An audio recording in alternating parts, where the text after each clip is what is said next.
ये देश बिक चुका है। जी हाँ दोस्तों, आपको इस बात पर विश्वास नहीं हो रहा होगा, लेकिन इस वीडियो को लास्ट तक देखने के बाद आपको एक ऐसे दिल दहलाने वाले सच के बारे में पता चलेगा जो आपसे बड़ी चालाकी से छुपाया गया। मैं देश नहीं बिकने दूंगा, चौकीदार चोर है, ये घोटालों की सरकार है, ये ऐसे है, ये वैसे हैं।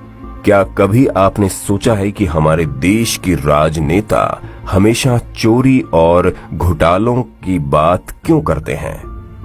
उनके लिए ये मुद्दे आखिर क्यों अहम नहीं होते कि देश को विकसित और युवाओं को समृद्ध भी बनाना है? मैं बताता हूं, इसका कारण है राजनीतिक चंदा, डोनेशन।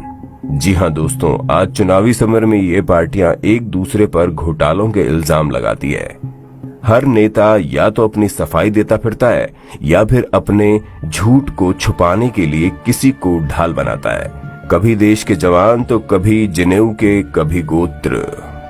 ये नेता इस जनता को इस तरह उलझाने में लगे रहते हैं।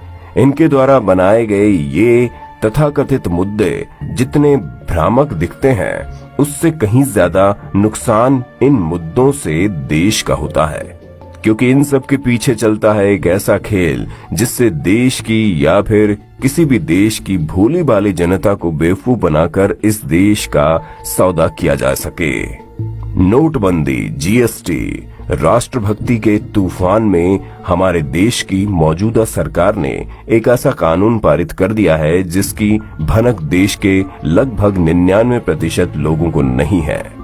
ना ही वे आज तक जान पाए कि ये कब और क्यों हुआ। लेकिन मैं आपको बताऊंगा कि ये कब और क्यों हुआ, इसका फायदा किसको होगा और इसका नुकसान देश को कितना होगा।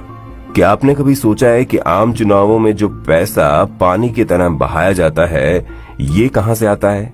खैर, जो बीत गया तो उसे छोड़ ही दीजिए। अब जो चुनाव सर पर हैं, बात उसकी करते हैं। दोस्तों, क्या आपने FCRA यानी फॉरेन कंट्रीब्यूशन रेगुलेशन एक्ट 1976 के बारे में सुना है? क्या आप कुछ भी इसके बारे में जानते हैं? नहीं ना। ये पार्टियां आपको जानने भी नहीं देंगी, क्योंकि ये वो कानून है जो अब तक इन पार्टियों पर विदेशी चंदा लेने के लिए नकेल कसे हुआ था। लेकिन 13 मार्च 2018 को इस कानून में संशोधन कर दिया गया है, जिससे कि अब देश की कोई भी पॉलिटिकल पार्टी विदेशी कंपनियों से जितना चाहे उतना पैसा मदद स्वरूप ले सकती है। ये पार्टियां अब किसी भी तरह से बाध्य नहीं होगी कि वे ये साबित करें कि उन्होंने विदेश में बैठी कंपनी से कितना पैसा लिया और इस चंदे को कहां-कहां और कैसे-कैसे खर्च किया। यानी अब विदेश में बैठी कोई अज्ञात कंपनी जितना चाहे उतना पैसा किसी पार्टी पर लगा सकती है और उसे सत्ता में बैठा भी सकती है। ये जानना और समझना बेहद जरूरी है कि आखिर ये कंपनियां इस तरह पैसा क्यों बहाती हैं।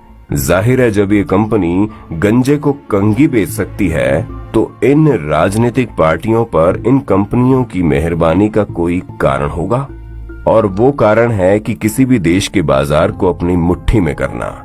ये पार्टियां जब बेशुमार चंदा लेकर सत्ता पक्ष बनती हैं, तो इनकी सारी नीतियां इन्हीं कंपनियों के पक्ष में बनाई जाती हैं। उदाहरण के तौर पर आप कुछ इस तरह समझ सकते हैं। राफेल बनाने का जिम्मा भारत की एक ऐसी प्राइवेट कंपनी को दिया गया जो महज कुछ ही हफ्तों पुरानी है, जबकि भारत सरकार की खुद की कंपनी हिंदुस्तान एरोनॉटिक्स लिमिटेड कई दिशाओं से सैन्य जहाज बनाती आ रही है। ये नए निवेश लाने की आड़ में देश बेचने का एक नया गोरख धंधा चलाया जा रहा है।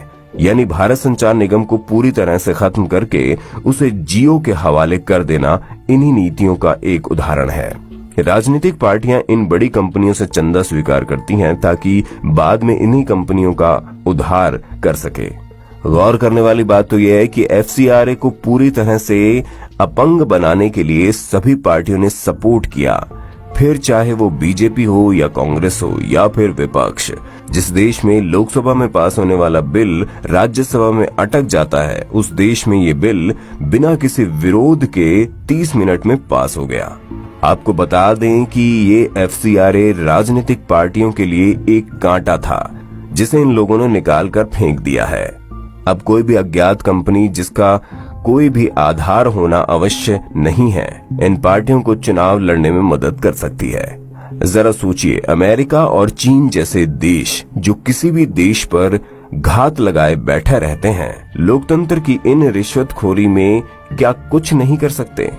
ऐसे में हमारे अनपढ़ नेता कुछ पैसों और कुर्सी के लालच में आकर अगर देश का सौदा कर बैठे तो क्या होगा? हमारे सामने सीरिया जैसे देश ऐसा ही एक उदाहरण है, जहां इन देशों ने मिलकर एक पूरा का पूरा देश ही जर्जर और वहां के लोगों को शरणार्थी बना डाला। आज ये लोग दूसरे देशों में शरण लेने के लिए भीख मांग रहे हैं। सोचिए, हमारी आने वाली पीढ़ी अगर ऐसे दूसरे देशों से अपनी जान की भीख मांगेगी तो दृश्य कैसा होगा? सोचना हमें और आपको ही पड़ेगा, क्योंकि ये नेता तो केवल अपना घर भरने कुर्सी पर बैठे हैं। इसे समय आने पर खाली कर देंगे, फिर एक नया नेता आएगा और ये चक्कर ऐसे ही चलता चला जाएगा और ऐसे ही चलता चला जाएगा। अब ये नेता चाहे तो खुद की एक कंपनी रजिस्टर्ड करके देश का लूटा हुआ पैसा इन्हीं कंपनियों के द्वारा लीगल तरीके से अपने चुनाव प्रचार में खर्च कर सकते हैं और इस देश का कानून इनका कुछ भी नहीं कर सकता। चाइना जैसा देश जो आज दोस्त कम और दुश्मन ज्यादा है, नेताओं के कंधों के सहारे भारत पर चढ़ाई कर सकता है। आज हमारे देश की अर्थव्यवस्था का लगभग आधा हिस्सा चाइना के हाथों में है।